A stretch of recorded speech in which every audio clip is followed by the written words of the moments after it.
Here we are at Masada. Masada is 1,200 feet above the ground level. In the background is the Dead Sea, the lowest place on earth.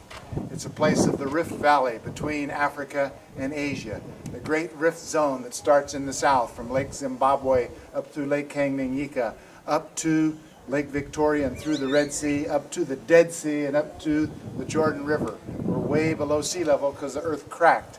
They call it tectonic plates. The Eurasian plate, European plate, and the Eurasian plate behind me. But this is also a localized stronghold, and it was a localized stronghold of Herod.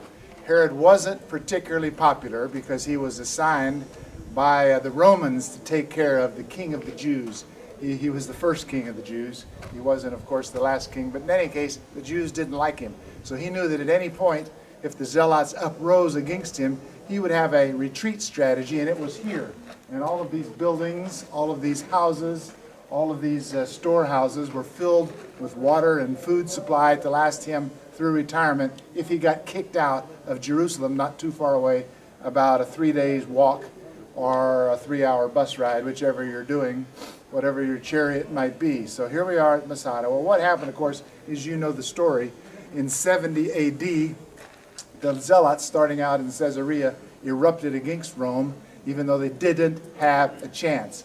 And the Romans rebelled, put them down, they burnt the temple, they destroyed all of the buildings. There wasn't one stone heaped upon another stone, and the Jews scattered, else they would be killed. But a batch of them came here, about 3,000 of them, under Eleazar.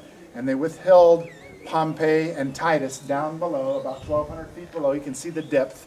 And they were able to do that for 3 years. But at the last moment, the Romans built a giant ramp and a battering ram, and they came up and over the top. Well, the night before they came over the top, the Jews decided to do one thing. They could either go into slavery and prostitution with their children and their beautiful wives, or they could do something else. They could go straight to heaven by taking their own lives, and that's what they did.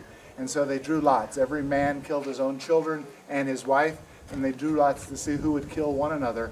And finally there was one man left, and he had to take his own life. And when the Romans came over the top, you can see the picture and rendition of it in the movie Masada.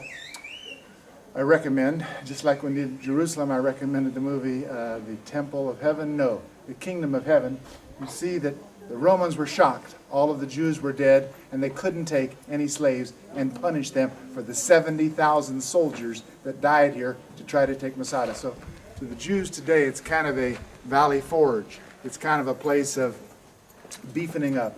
It's kind of a place for zealots, and most zealots will walk up here about 1,200 feet from the bottom where we started. We came up on cable car, but others of us would ride up to understand the sacrifice that was made here for the state of Israel, which of course wasn't cashed in on because they lost the battle. That was the last battle, 73 AD, and then there was the diaspora, which means scattering around the world, but not living here, and slowly coming back till 1948 when the state of Israel was first created, 2,000 years later, and now what we have today in 2008